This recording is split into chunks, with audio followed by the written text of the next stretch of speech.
Hey guys, thank you for joining us again at Car System Installation. Today I'm going to show you remote starter on BMW M3 2018. We have used in this case the Viper two-way remote starter. This is the new BMW 3 Series, the ones who don't have the key slot for the key. It's a push button but does not have the key sliding. So this was a system that is pretty new to the market.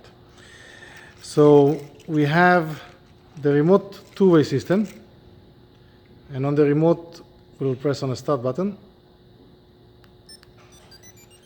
The vehicle will receive the command, the car will turn on and will start. The vehicle will be running for a set time that we did, in this case 20 minutes.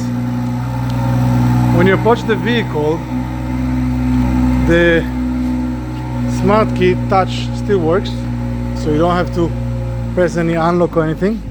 To do key takeover, all you have to do is close the door, press the brake and drive away. The remote starter for BMW and for new mini vehicle is available at Car System Installation. Subscribe to our channel and we'll see you next time. Have a great day.